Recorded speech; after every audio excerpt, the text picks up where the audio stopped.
Hi, I'm Paula Doyle, the author of Easy Stack Quilts.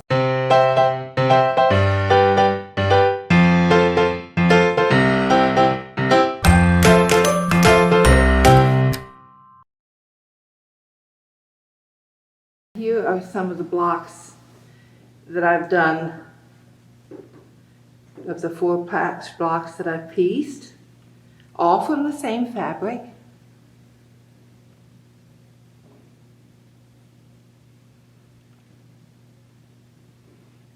So you can see you get a lot of different looks just using the same fabric throughout. And once you get your blocks completed, then you have to think about how they're going to go together. And in the book, I have 8 different settings that you're going to be using for your quilts. And they go from the very simple to where you take your blocks and just stitch them together without any sashing at all. And you can see that the best thing, if you have your seam allowances all going around the center of the block, they always go in the right direction when you're trying to piece that. Now that is without any sashing whatsoever, but you could, of course, add a little bit of sashing between the blocks if you wanted to. This is just a plain sashing between the blocks. And behind me there's a quilt that I've actually set the Easy Stack Quilts into the center of a log cabin block, which is another option. You can also resize the blocks. So for example, here's a little quilt top I'm working on with that penguin fabric. And again, these are just little 4-inch blocks. So there's lots and lots you can do.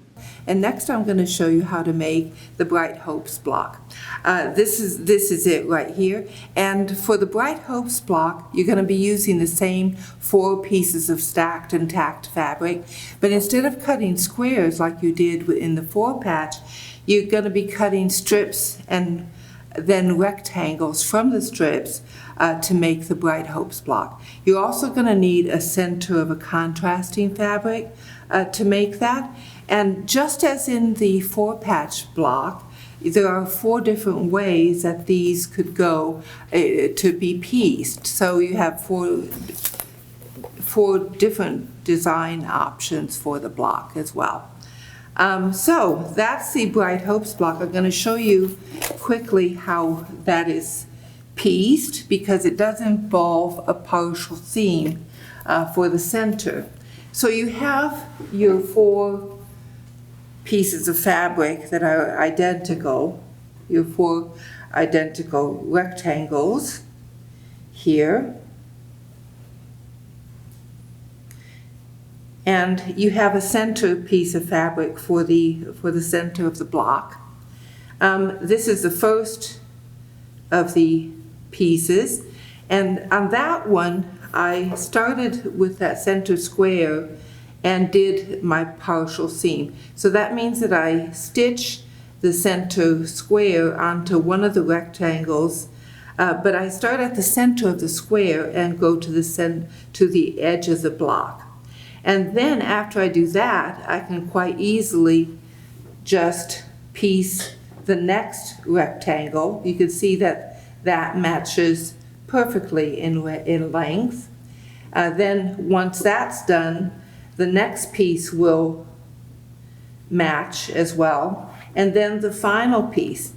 And when you stitch that final piece on, you'll notice that you have a lot of room, so you can just go ahead and piece that bit, and then you come in here and finish the partial seam to complete the block. So that's the Bright Hopes block. And the next block that I'm going to show you how to do is the X-cut block. This works particularly well if you're using border prints. And here's an example of what they look like. With the X-cut block, you're going to work with the same 4 stack of fabric, but instead of cutting strips, you're going to be cutting some big squares, and you're then going to cut the squares into quarters, but diagonally across the block. And you're going to end up with 4 stacks of triangles, and they're absolutely identical in print. And you're going to make your block from that. So here you see this one has 4 identically printed triangles.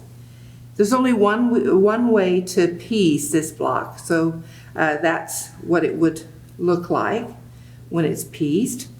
And you get 4 blocks from your stacked squares like that. And that's how you do the X-cut block. And now I'm going to show you how to use your leftover fabric from your stacked fabric, so you don't have any leftovers or any waste whatsoever. Now, after I've finished making some blocks, sometimes I'm left with a strip or a stacked strip of fabric that isn't even, and it's not quite wide enough for me to make regular blocks. So instead, what I do is I take that and I make extra blocks. I'm going to start off by taking my rotary cutter and evening that up to whatever width it is. It doesn't really matter. And so I'm going to end up with something that might be 1.5 inches or 1 3/4 inches. And then I'm going to cut these strips into pieces that are 3.5 inches in size. So I'm going to end up with a bunch of pieces that look like this. They're not quite 3.5 inch squares, but those 4 identical prints that are rectangles. They are 3.5 inches in that dimension.